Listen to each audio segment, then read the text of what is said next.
5, 4, 3, 2, 1. This is Views in Paradox. Cinema, discussion, thought-provoking, trivia, genre, Drama, romance, mystery, action, topical, costume, overrated, informative, tangent, captivating, amazing, thought-provoking, eye-opening, discussion, anime, views in Paradox.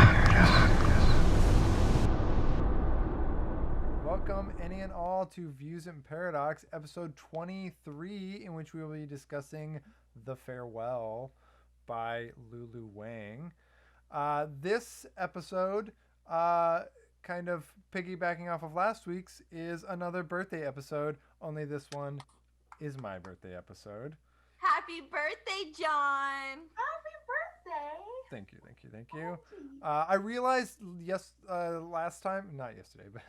episode I wore my my 30s shirt, and I was like, it would have been more appropriate for today. It's okay. Yeah. You're like willing yourself to age in the future. I don't know. So I am your host, Jon Olson. It is my birthday, and joining me, as always, is my co-host, Rochalle Racine. Welcome. Hi, guys. And an increasingly familiar face on the show is Danielle Gibson. Welcome. Love having you, Danielle. Thank you for coming back on. Awesome. I love being here. Thanks for having me. So before we get into the review, just a couple of kind of housekeeping bits. We are going to be going on a bit of a hiatus for most of October and November. We will officially be coming back on November 27th. That is a Friday. We will be releasing Fridays regularly from that point. And we may do a couple kind of special episodes in between, but our regularly weekly scheduled episodes will be on pause for a little while, mostly because I'm trying to catch up with our iTunes and Spotify postings. Those videos take kind of a long time to edit. I try to clean them up as much as I can, take out a lot of our foibles, especially mine. I do this thing a lot. I'm trying to work on it. Those take a little... Toastmasters. Yes. So those take a little bit. So that time is kind of to give me a little bit of extra time to get all those caught up. And also, we're just going to give a tease today, but we will be announcing at some point in before the 27th a new show or two. We'll be doing some recording in that interim period. So when we come back, we will come back swinging. It is not a farewell, as this title might suggest, but it is just a temporary hiatus. Oh my god, isn't that so cute though that the title today is The Farewell and it's our last episode of the season? Aw, okay. Was that on purpose or? Oh! Oh wow! Okay. Yeah, cool. we decided on this being kind of our our break episode after I'd chosen this film. So total coincidence. We get so lucky with this stuff, I have to say. Yeah, I'd been wanting to see The Farewell. Yeah, I've been wanting to see The Farewell for a while. Aquafina made a big splash. She'd already made a big splash, but she was coming hot off of Crazy Rich Asians, and then this film released shortly thereafter. I think it actually went up against Avengers Endgame because I saw a fun bit of trivia that they had better sales per theater than Avengers Endgame. But Avengers Endgame is probably in 100 times more theaters than this film. So That's true. yeah. But where they screened, people went to see it. And kind of like Crazy Rich Asians, this is a cross-cultural film between America and China.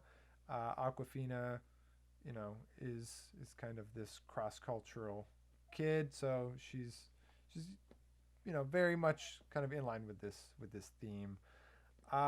She won an award. Aquafina won a Golden Globe for this best performance by an actress in a musical or comedy. I have a little bit of an issue with this Right. because what the hell, Golden Globes? I didn't Yeah. even realize that it was The fuck? really in the category. Yeah, it was they put it in musical comedy.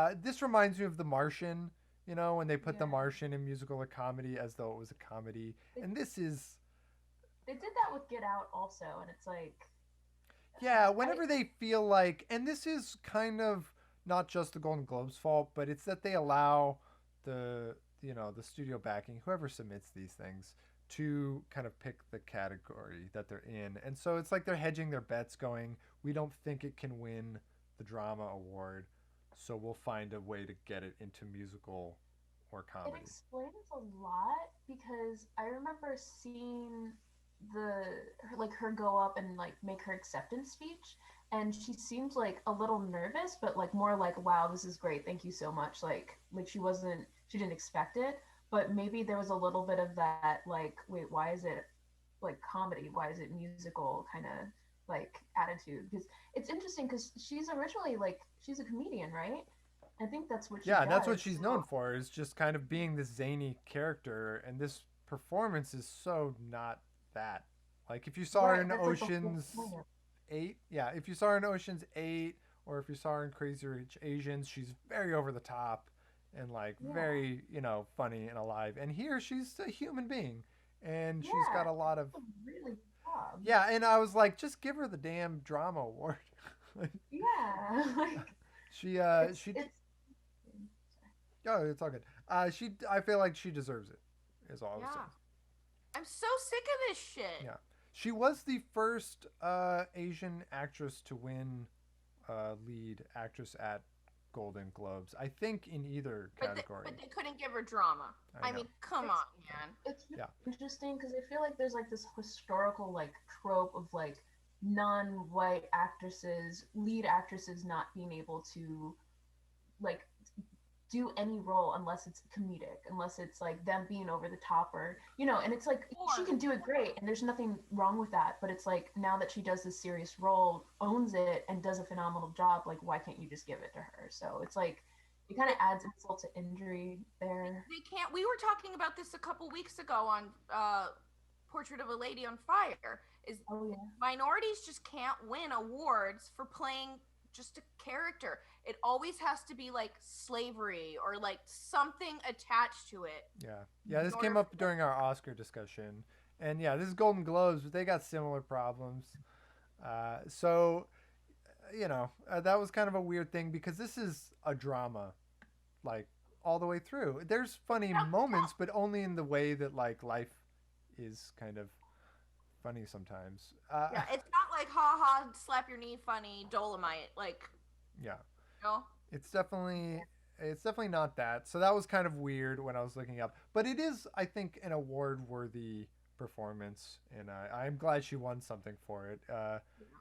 Golden Globes are kind of, they're like, the second most prestigious that we do in the States. So, it's a weird thing. Yeah. Awards are weird. Get it together. We're sick of this shit. Yeah. And I feel like awards can be reductive. What we do on this show is we just try to discuss the film and all its merits, and we don't really, that's why I don't like putting a number on the films. Like, we don't give it starred reviews or anything like that because, art is to be discussed, and It's subjective. yeah, it's subjective. It's to be ruminated on, and there are certain things you can do well or poorly, but to say that this apple is so much better than this orange just kind of feels a little arbitrary sometimes. It's just the old high school popularity contest. Well, also, I mean, we've never really come out and said this, but the point of this show is to teach people how to watch film effectively. And giving a rating to these films is totally counterproductive to what we are striving to do here. So, Yeah. if anybody's ever wondered why we don't do that, now you know. Yeah. I And we appreciate that because it is subjective, as you say. I think it's different, like, um, you know, it's interesting how when people give awards, like at the Golden Globes or at the Oscars, I feel like the original purpose of that, I don't actually know, this is me like kind of speculating, is like to give exposure to that person and like appreciation, because they don't necessarily have like this, you get an A plus or you get a B minus or, you know, like grading system. But when it comes to like your everyday like consumption of it, people don't have a conversation. They're just like at an award show, it's just like, oh yeah, this film is really good for this. All right, next one. Whereas like this gives us the opportunity to really break it down and like critique it, but like still appreciate it as a whole. So I really appreciate that you guys do that. I just wanted to say that. Thank you. We love having you on. Yeah. And you add so much value to the show. So. Yeah, and we've been figuring out kind of what the show is over the run, but it really kind of has solidified into, you know, what Rochalle so eloquently said. And we'll probably update some of our stuff with a log line similar to that soon. So, yeah, because I really like that. I'm gonna put up spoilers right now because I feel like I want to talk about the ending of this film a lot, and kind of maybe move backwards from there. So we'll put up the spoiler warning right now, and say go ahead and watch this film. It's really good. It's on Amazon Prime as of this recording, and yeah, it's worth it. I would say it's a good what do they call it, like a travelogue kind of film, you know, experiencing a place outside of your norm along with the drama that comes with the film. It's just a good cultural kind of touchstone film. And you know, whereas Crazy Rich Asians gave you, you know, a very unique perspective of Asia, this one gives you a much more ground level, just regular folks kind of experience, and I really liked that. I thought it was very cool. Me too. One thing that I don't know why, I don't even know if I should bring it up, but I felt like it was such a fast watch. Like I blinked and it was over. It's like an hour and 40 minutes, but it doesn't feel like it. No. Like I remember the first time I watched it twice. Once with my mom because it was like really sentimental, you know, just like the passing of a grandma. Or if that is the case, which is spoilers. Oh, she doesn't die. Oh my god. But the second time I watched it, I felt like it was longer because I was so much more enriched in it. I feel like it was the first time was like for the thrill factor of the whole point of it, like, oh my god, like wow, they're really like emotionally carrying this emotional burden for her. And then the second time I felt like I saw that in all of the shots that Lulu Wang did.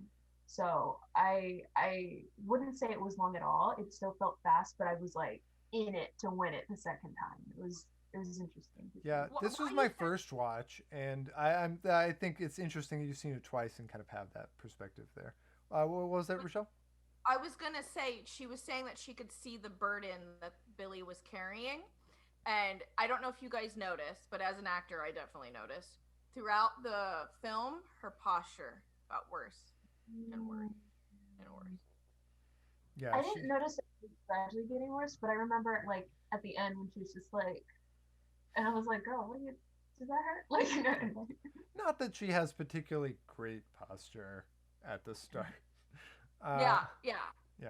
So yeah, we'll go to the ending for a minute, because like I was, it made me cry. I was crying, and I was like in the middle of the cry when it cuts to 6 years later. She's still alive, and I was like, ugh. I like didn't know what to feel. It threw me for such a loop because I was just like, you know, okay, we made it all the way through. Nobody spilled the beans, and you know, there is this really sad kind of farewell moment, and then it's like for not, you know, it kind of pulls the rug out from under you, right? Right, and it's like it's interesting because it's not necessarily a part of the film as a story, because it starts off saying like this is based off of an actual lie, and then when they tell you, it's like I assume it's the actual grandmother that it was based off of. So it's like it's interesting because it makes such a statement, but even if you separate it from the movie still has a strong like just thesis in general, and but then it just adds such an emotional layer of like, oh well, I guess they did what Yeah. they did was and it paid off at the end. Yeah, because it goes back to that thing that the mother, I think it's the mother who says the line about the cancer, you know, when you get cancer, it's the fear that kills you, you know. And I feel like, you know, that comes back so hard when you get to that ending and she's still alive, that it's like, oh, did they actually save her because she was like telling herself I'm healthy and she's like still doing her yoga and like all this kind of stuff. It's like her mental state, Tai Chi. yeah, her tai Like, chi, her positivity seems to have kind of kept her going and like beaten this cancer. Uh, and that sort of thing does seem to happen. Like people who are like, you know, we've all kind of, I feel like, heard these anecdotal stories of like somebody gets a year to live and they live like they've only got a year and then they live 10 more years, you know. uh and And it's then the opposite. For example, my father was given 5 and it was 2.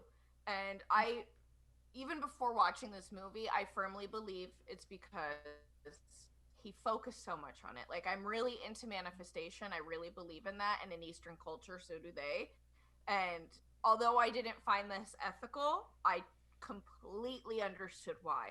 And the whole time I was thinking, I wonder if this happened with my father, would he still be here? Because you're not putting energy into it. Yeah, this film raises a lot of really interesting questions about ethics, you know, because they talk about how what they're doing is illegal in the United States, you know, and they're like, but we're not in the United States. And like even the doctors are going along with it. Like that was kind of a crazy scene. Yeah. yeah, when he starts talking to him and she's like, no, you can tell me the truth. Like, and the thing that was interesting to me was that you don't know how many of the family members actually understood what was going on. Like Nine definitely didn't. But he was just like, yeah, no, because the thing is, like, he was almost like borderline, like not flirting with her, but being very like, oh hey, how are you? Yeah. I said, oh my god, you're from United States. Where are you from? Oh my god. Oh, and she's like, yeah. Do you know about my grandma's condition? Like, what the hell? Yeah. And he's like, oh yeah, like this is another thing that I they did love when Nine attempts to play matchmaker at that moment. right, It was like so good. yeah. So Uh, yeah, so an interesting piece of trivia also that goes along with this is that um, Nine, the real Nine, found out about this whole situation because of the film's release. Somebody sent her a review that spilled the beans. So oh like, wow. and so she like they went through the whole production and making this film, and she didn't know. They told her that yes, it was about kind of my life, but it's really just about like sort of the cross cultural element of the film. And so she didn't learn about it until after the film came out, and like she Wow. read about it. Like they were still lying to her. Like they brought her on to a set visit, and like they just kept it going. Yeah. So that like the real life story just gets like more and more kind of like brain twisty, uh, and to kind of further muddy to get like more meta, little Nine is her actual aunt. She's actually the little sister of the real life Nine. She's not an actress, which is incredible because she's so good. Uh, so she Yeah. went through, she filmed this whole thing and kept lying to her sister about it, and the real life Nine commented that she was starting to think that her sister was just kind of daft because she couldn't explain what the movie was about, and she was Of like, "I course. just thought you were like, you know, kind of dumb." Dumbass. From what I can tell, she seems to have taken it pretty well. There's only like there was just kind of like a blurb about it where Lulu Wang talked about it in an interview after the film's release about how this had happened. She did like a variety interview. Well, I could see how she would take it well because the film stresses multiple times that this is just the culture there. And the grandmother, Nine Nine, had actually had the same practice with the grandfather. Yeah, that was a moment where the sister's like, she already did this. She did this same thing. Like, why would she be mad? Like, it seemed like throughout the whole film, there was a lot of like, are you gonna tell her? Are you gonna tell her? And then at that moment when she was like, well, she did this before, you know, there was a lot more like, okay, I guess I'm deciding to go with this. Yeah. Like that's when Billy was like, okay, I guess I can't not do this. Yeah. She still asks about it a couple more times throughout the film, but like it just but there is something to that moment where it's like it does make it harder. It undercuts a lot of your argument to tell her, right? Because it's like she's complicit, kind of in this idea, but like kind of in the way that you know Billy Aquafina's character is, right? So like if she got cancer, and she and her cousin said that about her, it wouldn't also then inform us that like she was against it, right? And I feel like Billy does make the best counter argument in the film when she is just talking to her mother. They're like in the dressing, they're like the wedding fitting. I think it's like a dress fitting. I'm pretty sure. When they're like looking for the earring. Yeah, when they're looking for the earring on the floor, and they have that conversation. She relates about how they lied to her about, was it a cousin or a friend? The grandfather. Oh, is it? Oh, it was him because they said that like, they just like didn't tell her that he had died, or that he was sick, and it was to like shield her in a very similar manner, and she relates about how that wound up causing her more pain, right? That like the ignorance of it didn't allow her to kind of brace for the grief. And it's a slightly different situation, but I thought it was a good counter. It was probably the best counter argument. That's called anticipatory grief. And there are, I don't know the length of these studies, but people who experience anticipatory grief are far more likely to deal with death in a healthy manner. Mm. Yeah. Yeah, and So, it's. Oh, sorry. Yeah, I was just saying it's that idea that. Oh, you go. Sorry. So, like, I just want to kind of be clear. So, like, if, you know, your grandmother, for example, is diagnosed like this, you're able to, like, take the steps you need in order to grieve when she is gone. But, of course, you're grieving that, you know, the loss of her health and the eventual loss of her. Whereas, let's say it was a car accident and you couldn't predict this. You know, it's... Yeah, the suddenness, the shock of it. Shock of it, yeah. And I felt a lot of similarities to Portrait of a Lady on Fire in this kind of regard. Where have you seen that film, Danielle? Okay, good. So I can talk about it a little bit. Oh my god, I love that film. She was one of the people that nominated. That I'd also nominated, right? Yeah, we had 3 people in a row nominate Portrait, so we finally had to do it. All right, we'll pause. Okay, she's back. Okay. So, yeah, that film, I felt a lot of parallels because in that film they know that tragedy is coming, right? And so there is, what did you call it? Anticipatory grief? Grief. Yes. I liked. I'd never heard that term. I like that term. But that film also dealt with that same idea of like prepping yourself for something bad to happen. And in this one, I just like, it threw me off so hard because they're prepping and they are grieving her. They're acting like she's dead already, and then she's still alive. Like she's still alive today, 6 years later. It's like, it was just like, yeah, go ahead. Yeah. It's interesting because there was that scene where Billy walks in to see her father and her uncle, and the uncle's like, don't control him, like don't tell him what to do. And then he kind of has this moment where he's like, you know what, you guys in the West, you went when you were younger, you think your life is your own, but here, like, it's a part of a whole. So we have to carry that emotional burden for her. We have to do it. And it's like, when you think about it, yeah, that I feel like it makes it more painful that they can't tell her, but in a way that their pain wasn't for naught. And I thought it was interesting that they followed that scene with the scene where they were all looking for the earring, where literally like everyone's just like on the floor doing it, like looking around, and they're like, no, don't just stand there, come help us, like be a part of this, like this search.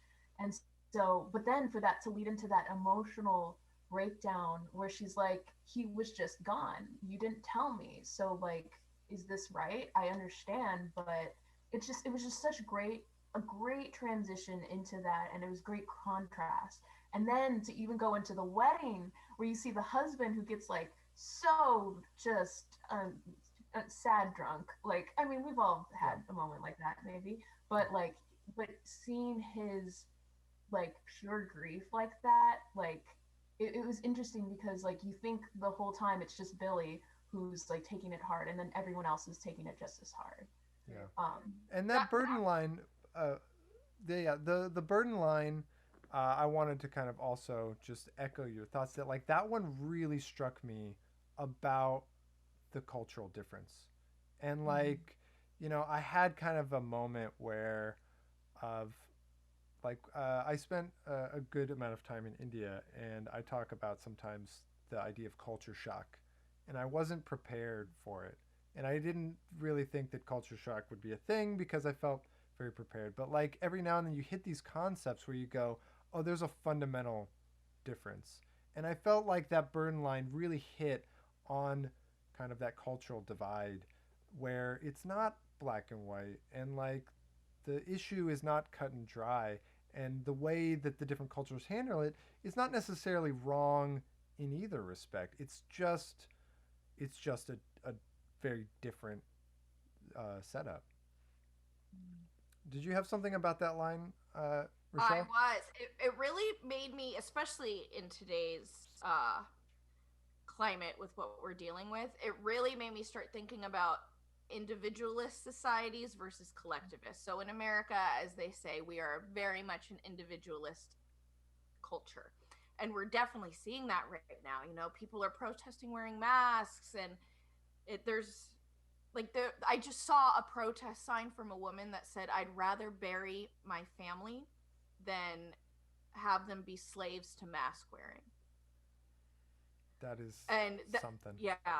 And I was just like, how is this okay? And I used to really love that about American culture, that we are individualists, because it really at the end of the day does breed a lot of innovation, which we see. We're like a huge technology leader here. And I kind of started rethinking that. But I also half grew up in a collectivist culture. I'm half Iranian. As far as Eastern culture, we have way more in common with the Chinese.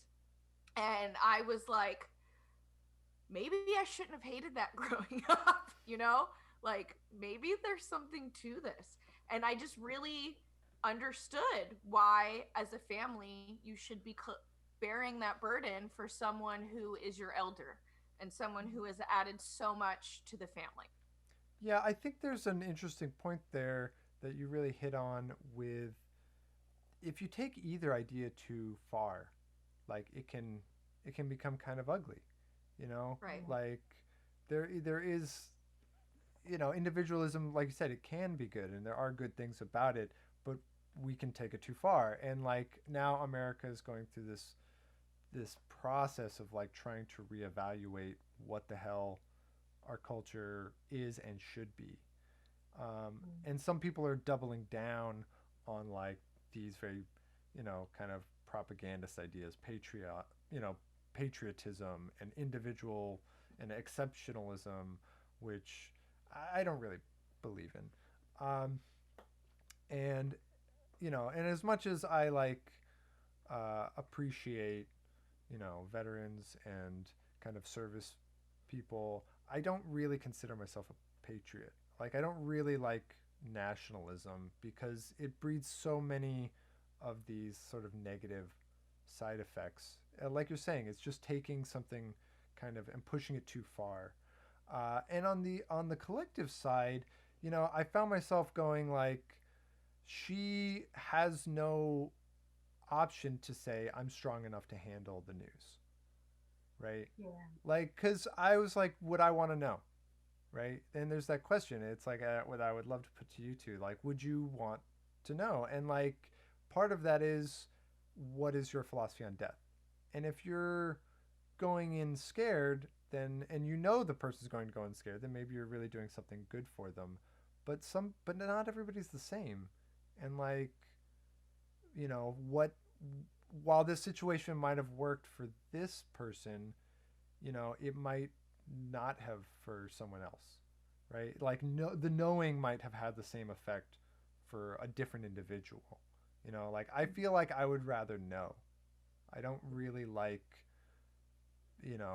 living in ignorance. I like to know things, and I think I could give myself enough credit that I could handle it and go like, all right, we fight it, we keep living, we keep being family. But she doesn't have that option, and I think that that's kind of an interesting, like, just nuance to that argument. Yeah. I feel like, to answer the question,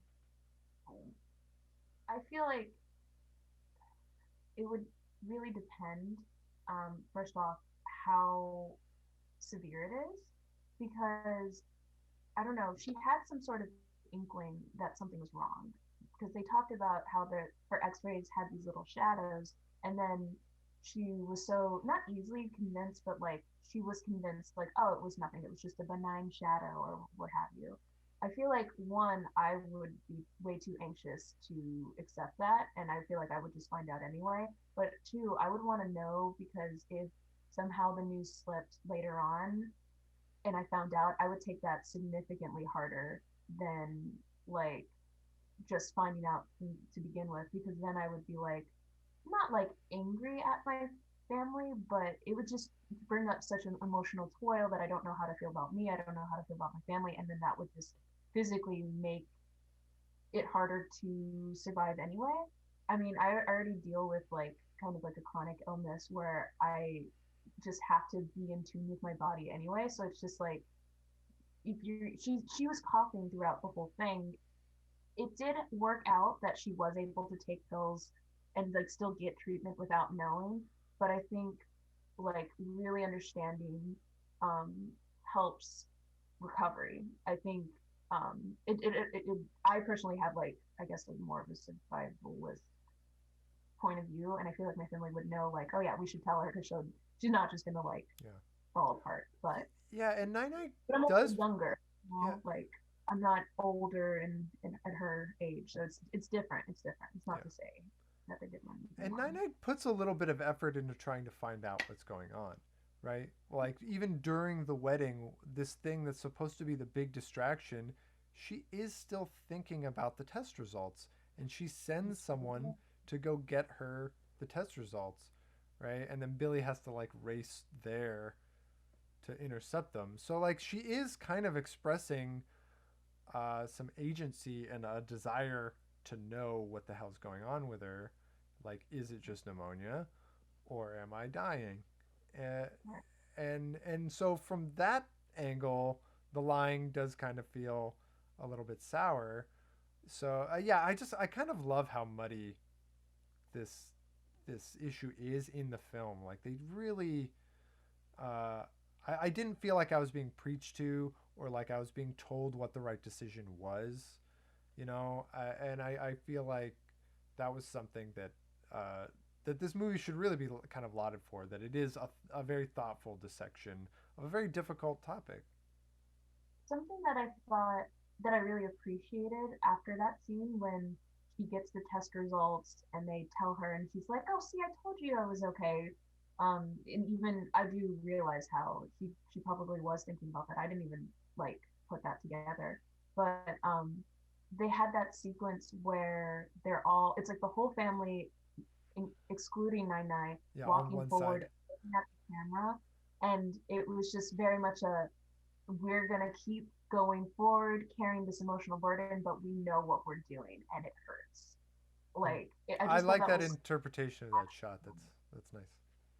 yeah, like because I was like because it's also like when Billy asked at the wedding, like, oh, does everybody know? And it was like kind of unclear. They said, oh, no, not everybody, but some people. And I was like, so then I was like wondering, like, wait, so like, how does everyone feel about this? How would they feel if they found out? Like, it just like brought up all these like what if questions. And then like to see them all like, no, yeah, we know. It's not, it's, we just gotta, we're doing this for the greater good kind of thing. It felt very collective at that moment. I felt like the familial strength, the like everyone carrying the burden. It felt so real. So Yeah. Uh, did you have something to add on that, Yeah, Rochelle? Or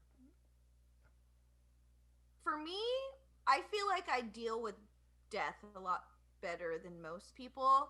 From a very young age, I've just dealt with a lot of loss. I'm not saying that to like feel sorry yeah. for me. It's just like the reality of my situation. So I have a very, I think, healthy view on death. I know it's going to happen. A lot of the times it involves suffering of the person, and that's really heartbreaking. Um, but I think in my own personal experience with illness, I in remission from advanced stage Lyme disease, and I only started recovering once I started educating myself on what I was dealing with. Mhm. And so I personally would want to know. But what does worry me is that I have a tendency to be anxious and to worry. And so I feel like I am at risk for making it worse just based on that. yeah, just on stress. Yeah. Yeah. I Yeah. think there's like both sides of it. Yeah. There's just truth to both sides of it of like wanting to empower yourself with knowledge, but then the stress becoming real. So it's yeah, I Yeah. get you.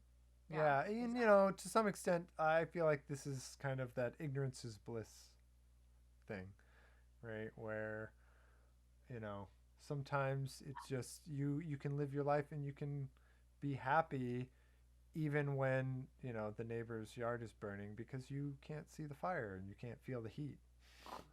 There was a sequence that when I first watched it, I thought it was just beautiful just as it is. But I had a thought when they were driving around the circle and like kind of pointing out where they used to live, where she was like, "This looks familiar. Why is this familiar?" And they're like, "Oh yeah, like, you used to play in the garden." And she's like, "Wait, go back. I want to see." And they're like, "Well, it's not there anymore." It's gone. Like the idea of like first of all it being gone and having that sentimentalism, but it reminded me of like or made me think of like the moment after you find out the truth from being in that bliss, like you kind of want it back but it's so foreign because you know the truth. Like it just it like hit me really hard when I watched that again. I was Yeah. like it's like grieving that longing for that period of when it wasn't a problem. Yeah, And it kind of renews the loss, right? It's that idea that you can never go home again. That like the world continues to change. I had an experience that immediately brought me to when I watched it, and it was I grew up in San Diego, and then when from my high school years we moved across the country to Syracuse, New York, and I was kind of in a hurry to get back to California after high school, and when I came back, thing there were just changes. Things were different. There was like, entire roadways that existed now that weren't there before, and like there was these like natural landscapes that were now housing developments, and it was just like I came back home, but it wasn't the place that I left it. Like physically it had changed, and there was a sense of loss to that. It was just like, oh crap, I'll never have back that nostalgia, right? It's gone for good. Like it's in photographs maybe, and it's up in here, but otherwise it has left the world. And it's like we go through so many kinds of loss, and I think that this was a scene that really kind of touched on that idea that like even your childhood goes away, and like the world moves on, and It's a tough thing to grapple with, especially if you're already trying to sort of grapple with the loss of a person, which is so much, hits us so much harder. Well, there was this part that I noticed. It was, I don't remember specifically when. I think I might have written down the time. At an hour and 6 minutes. I think it's right after when Billy breaks down and is like, when Yeye died, I didn't even know he was sick. He was just gone. I never saw him. And then there's this like kind of montage where like the whole room's red. She's in the hotel room and she looks up and there's like that guy at the window. I didn't realize. I was like, is that him? Is that her seeing him like smoke? Because they also had the moment at the grave where they're like, oh, he never quit smoking. But I love that sequence because it's like you see him just for long enough for you to be like, wait, hold on, that's not someone we've seen before. At least I didn't think so. And then like it cuts to another angle where the smoke that he blew out is still like blowing out, but he's just gone. It's like there's evidence that he was there, but it just it made me really emotional to see that and to realize that because I didn't realize that the first time round. Yeah. Was this was post them going to the graveyard? Yes. Yes. Yeah. It was like I think right after she has that breakdown to her mom, I think. Yeah, I loved that graveyard scene with the. I know. The I have an obsession with graveyards, and I was like, "This is a cool graveyard." It was a very cool graveyard. Yeah. Oh yeah, with the idea of like professional criers in this like beautiful place, like it was just I thought that was I laughed, but I mean I think it was supposed to be funny. Yeah. But It's a good cut because they mentioned the professional criers, and then they just smash cut to like, oh, she's like so over the top that like what might be a sad moment becomes a comedic moment because of the setup. It's such a good like setup payoff. And it's like nice the whole scene, like they're in a graveyard, but it's a really like nice like happy scene. Like, oh yeah, we're just here like celebrating the fact that he was here. Like, oh, he quit smoking. Yeah. He didn't quit smoking actually. Like, I love it. He's dead already. What's it gonna do to him? Dude, one thing I found interesting about that scene in the graveyard was throughout the movie we hear her mother, Billy's mother, telling her you show too much emotion, etc., etc. So that made me think that like, they see emotion as weak, and in Iran, that's very much our culture. Like I get called dramatic by that side of the family all the time, so I became an actress, but like I just kind of expected that. Whereas in Mexican culture, which I grew up on the border, very immersed in Mexican culture, they're very dramatic, especially in funerals. Like everybody's crying, it's this big like production. And so to see that juxtaposed against what the mom was telling her was very interesting to me. But one thing was more interesting was the fact that they hired somebody to do this. Yeah, because they, you want to put on the display that we are sad, but also for our personal selves, we want to put on the display that we're strong and can take it. It's such an interesting, way in which they're interacting with strangers, essentially. Like this is like a show for people that aren't sitting around the table, that are just other, and it seems so kind of frivolous and arbitrary to some extent when you like kind of get that like distant, like you step back and look at it. Yeah, I want to talk about the family dynamics because this film is doing two things constantly. Like on the one level, you're thinking about death the whole time, and like, are they going to tell her, and like the loss, and you've got this like writing undercurrent throughout most of the film, right? Like from pretty early on, they give it to you. But what we're really watching on screen is a lot of family dynamic, and that stuff is just kind of like interesting and fun, and I liked a lot of the different kinds of dynamics going on and the way that Lulu Wang displays them. The first one I kind of want to hit on is that idea that they're like, you show too much emotion and she's not invited, but like the first person to get called out for looking sad is her father. Like, it's not even her. It's like her dad and her cousin are worse even than Billy is. Like, she has moments where, like, obviously Nine can see something's wrong, and she does get called out for it. But I like that it was something that, like, her and her father kind of both shared, and like the cousin was even worse than she was. Like, he was constantly like couldn't hold it in, just wanted to like burst, and he obviously does at the wedding. But I thought that was kind of a fun thing where like they throw it on her, but then like it's not just her. Right. Yeah, I was thought it it? was interesting. Oh, I was gonna say one thing I loved about this movie was that they were always around a dinner table or just like some sort of like eating around the table. And in Iranian culture, like that's huge. Like my mother had food on the table, like dinner on the table every night, despite working full time, and we always ate breakfast together. Like this is just the way it is. And when I started hanging out with Americans, like they would eat in front of the TV, and I was like, like this would never fly in my house. And I just love that they really drove home that collectivist family mindset by always putting them around a dinner table. And then we were able to see their dynamic a lot more because that's what happens at a dinner table. And it You know, is you a see- family reunion setup.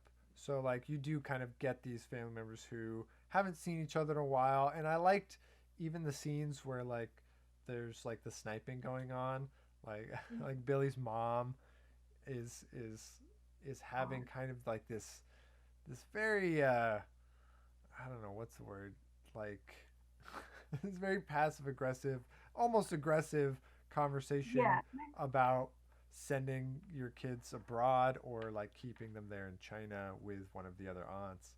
And like that was such a good scene in that like neither one of them is really pulling punches, and a lot of the family clearly feels very awkward about it. But at the same time, like, you know, that's what family's all about, is to kind of be able to have these moments of calling each other out and being awkward and like, you know, not always getting along perfectly, right? Like the mother obviously has some issues with Nine. It's her mother-in-law, and there's a power struggle there that we can sense, right? Right. Yeah, for sure. Yeah. The one I wanted, like, there was the character I wanted more of, or that I wanted to know more about, was the cousin who's having a fake wedding, right? I know. His girlfriend of I was 3 wondering, months agreed to come and do this. Like, did they? Is there just no license? Like, is it fake? No, And there's no license. And can we just talk about the poor girlfriend for 2 seconds before we get into the cousin? this poor Japanese girl. Oh my goodness. Oh my goodness. Doesn't speak the language, thrown into like this family dynamic, has to sit around the dinner table not understanding a damn word. Yeah, and not English either. Like, she clearly didn't speak English or Chinese. Yeah. So Oh, she's that just at a loss at all times. Yeah. That poor woman. I was like, and then she's like has to be part of this fake wedding. Or And we whole- only hear her speak That's why I was like surprised that when at the wedding, right? Really? They were saying like, oh yeah, not everybody knows, and I was like, so people think they're actually getting married right now? Like, are they at that point in their lives where they? Well, they don't actually show the ceremony, I guess. It's really interesting because I also wanted to know more about that, because part of me, maybe I missed it, but part of me couldn't figure out. I'm like, are they actually going to go through with this wedding? Are they actually like in love? Are they gonna? I mean, you know, how far is this gonna go? Because especially at the wedding, when Billy asked if everyone knew, and they were like, oh no, not everybody. I was like, oh wait, so they think they're actually getting married? So are they? But then they had that really nice moment where it was like we were listening to Little Nine talk, and in the background we see the couple singing on stage. I thought that was adorable. I was like, oh, they are a cute couple. Like, it's not just, you know, for not, but they didn't. Girlfriend of the century there. for real. Goodness. Yeah, and Nana was so mean to her. I mean, she was like, she's so dumb, she's so this, and then like Billy's like, yeah, because she only speaks Japanese, like she can't understand what you're saying. That's why. Yeah. Like, Well, and the So- timing of the wedding is very suspect to Nine, so she's thinking that, like, you know, Knocked up. yeah, she's thinking that she got knocked up and that this is all hype, even though they're like, she's not pregnant. Uh, it's like, well, then what's the deal? Yeah. But yeah, the idea that a bunch of the people at the wedding might not know. I got the feeling that Nine Eye's friends, the old guys, definitely knew when they were talking to her, and he like confesses his old crush to Nine Eye. I really liked that moment, and I was like, oh, they must know, because the one friend is also like, shut up, stop, stop bringing this like last comments up. It's like we're supposed to be acting like she's gonna keep living, but also like, if there's never time to share, then like you'll just never be able to say that. And I kind of like, it's like, well, maybe yeah, let people know once in a while how you've been feeling over the years. What Kind if of worked out with the uncle when he got on stage to talk and started, he just broke down. Like he was the one who was trying to be the strongest. It worked out that, I mean, it obviously was sad for him to realize, like, I'm sorry I left for so long. Um, like, I guess it was like a good excuse of like, oh, I just feel guilty that I wasn't here, not that like I feel guilty that I wasn't here and you're dying now, like kind of thing, which it was so heartbreaking. Yeah, Okay, his sorry. breakdown was deep because he was being the strongest and the most stoic about it, and like kind of the most ardent defender that they continue to do this. Like Little Nine Eye seemed to have started it, but he was very on board, right? And he was definitely a proponent of we're not going to tell her. He didn't want to hurt his mom. Like it came from a very sweet place, I think. He was the one who kept reminding Billy when taking her to the hotel, right? That whole sequence where you can't tell her. I know. Really important. I know. Like, oh. Yeah. He tells her like 3 times. Yeah. She's like, I got it. you don't have to keep on. Keep putting it down. Yeah, no, I hear you. I thought it was interesting that they kept, I mean, maybe it was like projection, like out of their own fear of like being the one to like accidentally tell her, but they kept putting like, oh, you don't want to, we have to carry this burden, Billy, like it's not about you. I mean, they didn't go out and say that specifically, but I thought it was interesting because in the beginning we see her like not get the fellowship that she wants, and she doesn't say anything because she doesn't want anyone to worry about it, even though they're like at conflict, they're like they have moments where they're arguing, they still like kind of lie to like make sure the other person's okay. So even though she does believe Billy specifically that they should probably tell her, she was doing something similar at a less extreme a less extreme lie, but she was doing a similar thing to make sure for the comfort of others, even though she was clearly probably really worried because she couldn't afford rent, she didn't get the fellowship, and now her grandma is like dying. Like, so I thought that was really interesting. There was so much dramatic irony in that. And she does confess that, and only to Nai Nai, which I thought was Right. kind of an interesting decision that she kind of reserved, because she has a perfect opportunity to bring it up a couple times earlier in the film, like you mentioned. In particular, a one-on-one with her mom, who asks her point blank about the fellowship, and like how can you stay? And it seemed like this is the opportunity to be like, I don't have the fellowship, I'm gonna stay with Nai Nai. But she doesn't. She continues to kind of keep that close to her chest and only reveals it to Nai Nai at the end, which was an interesting, bit there. There was something else you said, but I sidetracked myself. No, I feel it.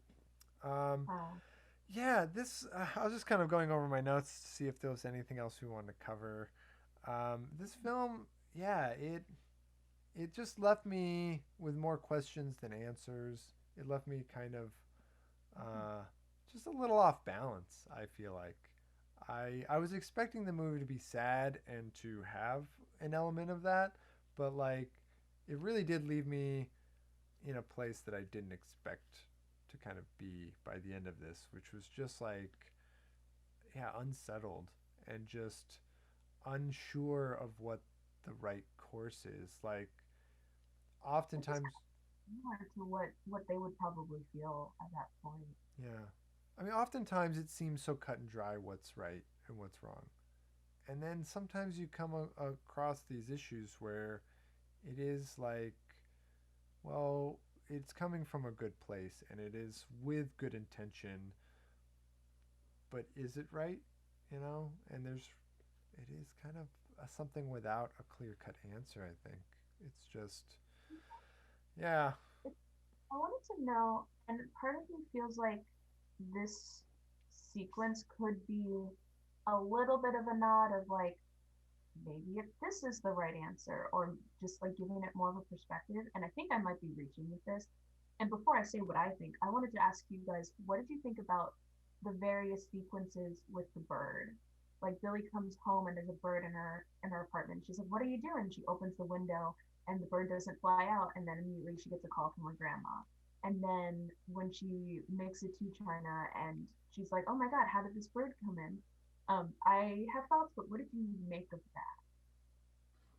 The only thing that I had a thought about was like we see the bird, and then at the end the birds fly away from the tree, and I was like, Grandma died, and then I was wrong, and then that was it. Yeah, it seems like a false foreshadowing.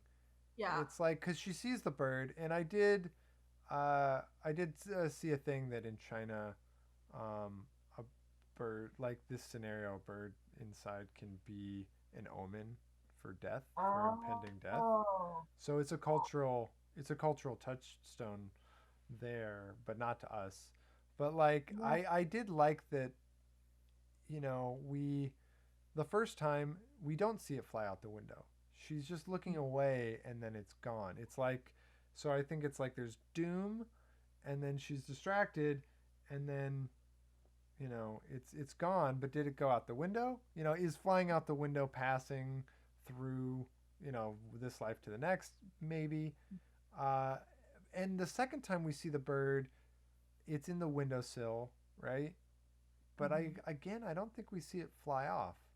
It's just kind of Yeah. there, right? We don't actually see it. And then there's Rochalle mentioned the final time we see it is like right at the end, and it's right before she leaves. We see all the birds fly off, and it feels like this thing that's impending doom. But it's like, I think maybe the birds represent that that feeling of doom that they're all walking around with. You know, it's not actual. It's just something they feel. What was your take? Well, at the beginning, now that I didn't connect the two birds at the beginning with the birds flying off, but it makes so much sense. When the two birds at the beginning, the second time I saw it, I felt like there was this metaphor of, and I think this is a reach, now that I hear like the culture behind it, but like it being an omen, but I felt like it reminded me of that saying of like you can't hide the truth with your hand, the light will always shine through. Like the bird was in this nice comfortable apartment and didn't want to go outside and be like in the truth of it all. Like it was more comfortable and safe for her. Um, but I do like a lot of what you said, because at the end when the birds fly off, it's like right after Billy has that moment where she does the Tai Chi, is it, where she's like ha, and it's like she's expelling the evil toxins, like this burden that she's like carrying when she's back in New York. Yeah, It does it's make like a one of lot the of last sense. shots in the film, the birds. Um, Oh, 'Cause- we lost yeah, you. Oh yeah, no. just yeah. for a second. So, uh, oh, Yeah, and it's like the birds obviously a metaphor the second time you see it because it's the I mean, same. I thought it was really interesting. Hold on, we lost her again. Oh, Danielle? she's back. Oh no. Yeah, you were breaking up pretty hard. Sad day. Okay, you seem to be back though. I just marked so that I can Okay. kind of chop some of that out. I feel it. But that's all I really had to say.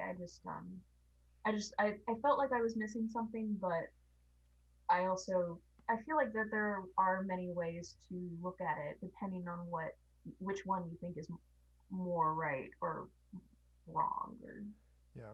The so. bird felt like it was fairly obviously a metaphor, especially the second time you see the bird, just because it's the same kind of bird and they're on the other side of the world, right? It's like they very deliberately used like, I don't know if it's the exact same bird, but it's like same size, same little bird, you know. It's a sparrow. They're all over the world. Yeah.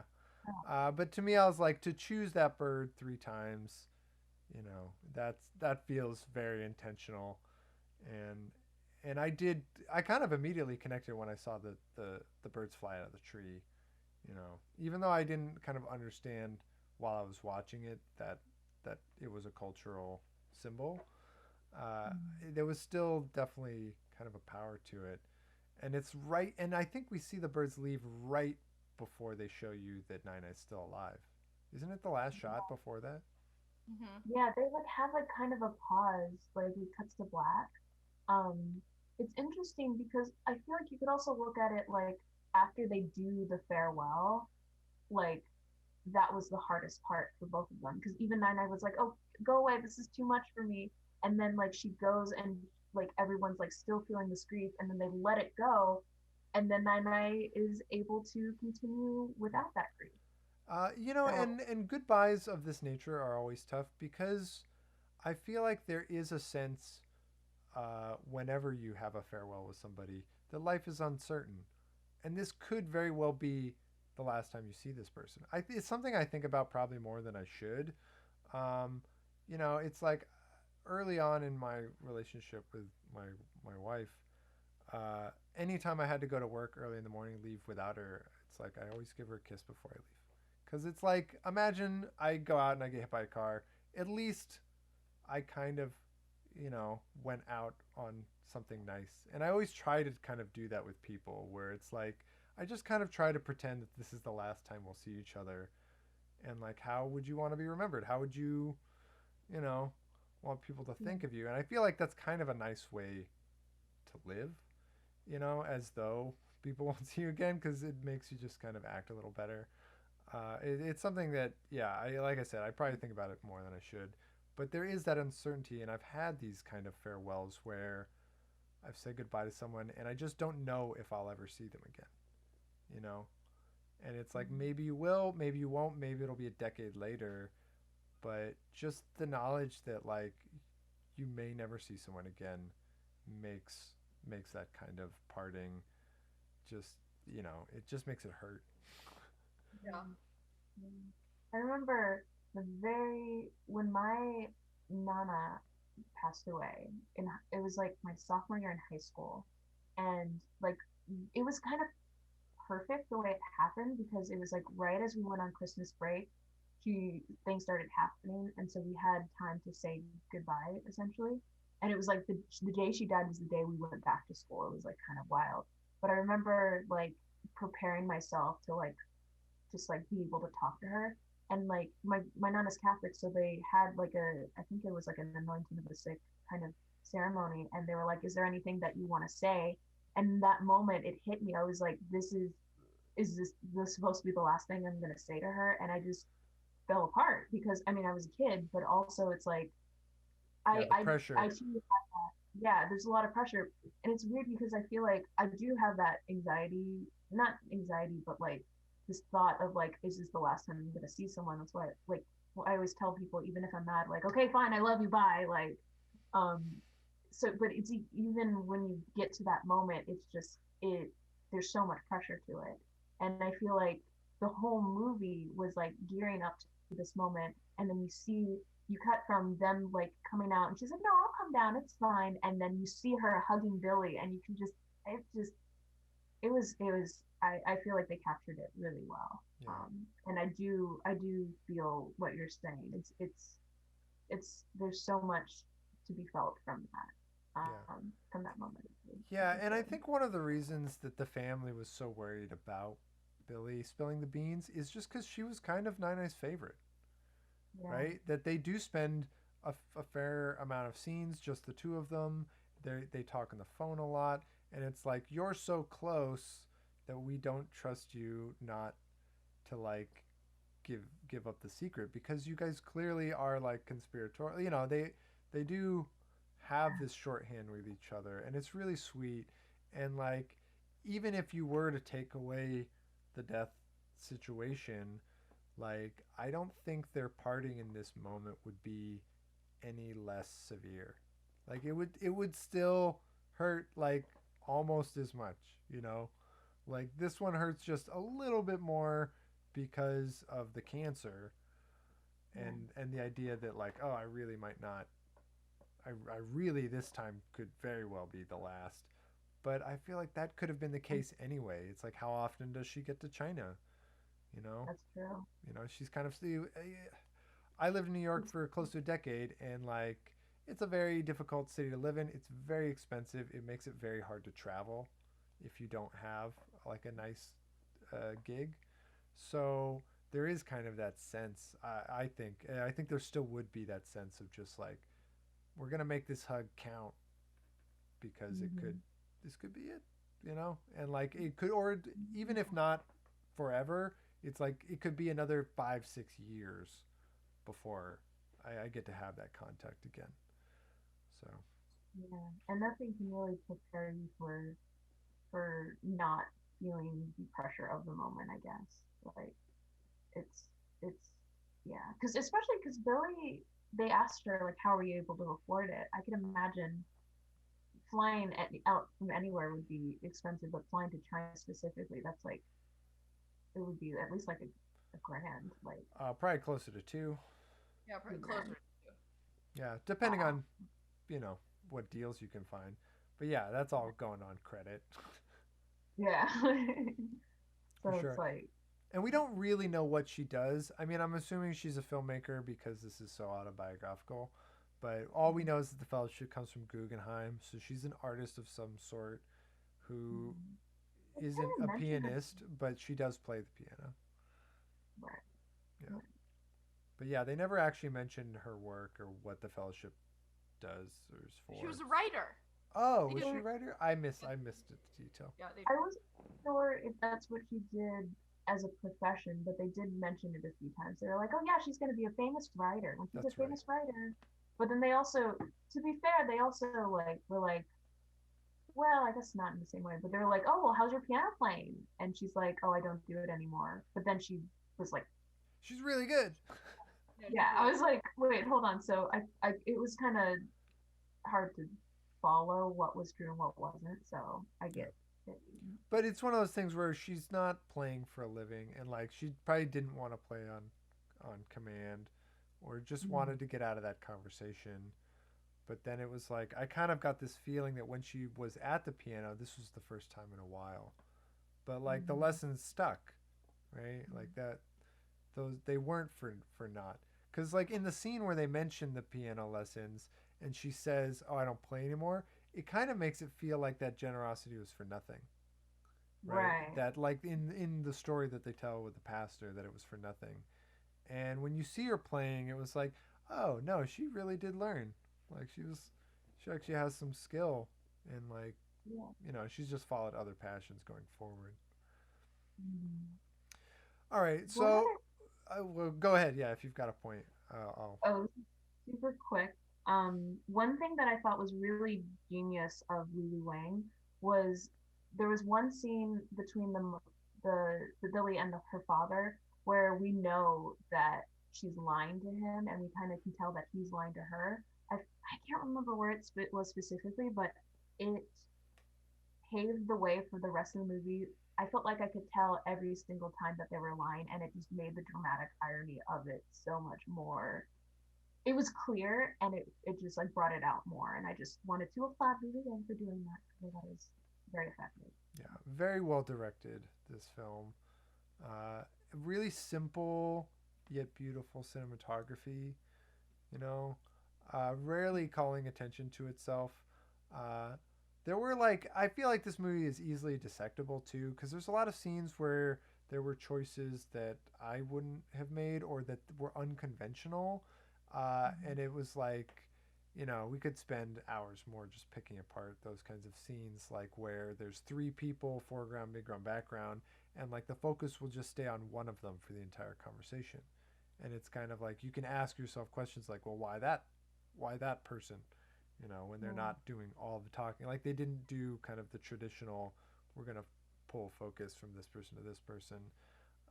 And it doesn't feel like a technical mistake because so much of the film is technically on point. It really makes it feel like all of the decisions are very on purpose. And so kudos to Lulu Wang for an incredible job directing this film. I think that will wrap up our discussion of The Farewell. I think we all liked it. It brings up some heavy topics, you know. It's not the easiest thing in the world, but I thought this did it with some nuance and grace. And yeah, Awkwafina should have gotten the drama. I don't know who won in her place, so I can't really say, but it is. I think it was Renee Zellweger. Oh, then Awkwafina should have won. Renee's got enough awards.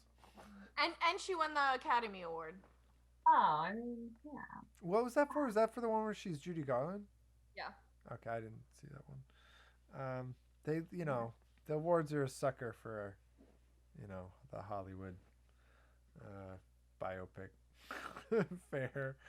Right, I remember Kate Blanchett got it for Hepburn. Right. Oh man. You know. So, but a good time. We will be back to our regularly scheduled episodes on November 27th. Do join the Facebook group. Follow us on Instagram. We will be letting people know when we're coming back.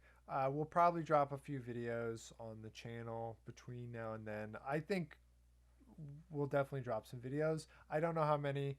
Like I said, we're not regularly scheduling them out, but we have a couple that we'll record and maybe even release some previously unreleased material. Yeah, there's at least one episode that me and Rochalle have that I was like, this might be the time. So, yeah. And in the meantime, I will be posting hopefully fairly regularly new episodes on iTunes and Spotify. So definitely go there and subscribe. Yeah, follow us at Views and Paradox. Search Views and Paradox on wherever you listen to podcasts. And join the Facebook group if you're discovering this for the first time. It's a fun group. We post movie news, the occasional meme, you know, all kinds of weird stuff, polls. Every time I see it, I'm like, oh my god, that's so funny. And then I realize it's from this group. So I highly, even if I wasn't on the podcast, I highly recommend it. Yeah, the group's fun. Did you happen to see the Velocipaster? Yes, I shared that with two of my friends. Actually, during this, he messaged me back like, "Oh my god, I have seen that. Isn't it great?" Like, I've actually seen a review of that film on YouTube. I was like some critic my brother-in-law was watching, so I've seen a review of the film, and it has clips from it, and it is like, you know, it looks like they made it for nothing at all. John, it was a NIFA student. Was it really? Yeah. Making us look good. I think so. Your friend commented on it. She said that she knew this guy, and she said he was hilarious. So I think he was like making it as satire. I do. Like after that comment and just kind of watching the preview, I was like, this guy can't be serious. It's like a werewolf movie. It's like a werewolf kind of movie, except he's a velociraptor. And a pastor. And a pastor. oh, it's so good. Yeah, I mean, kudos to them for making it, and like, it's so ridiculous that people have actually watched it. So, Like Sharknado. like Sharknado, except with a lower budget. Yeah. Yeah. So yeah, join the Facebook group. Rochalle, where can the people find you? Linked below, Instagram and Twitter. What about for our audio listeners? Oh. You're not gonna say it for the audio, folks? I guess it's still there. Well, I think we can link it. Fine. I'll say it for the audio listeners. Instagram is at RochalleRacine.com. So RochalleRacine.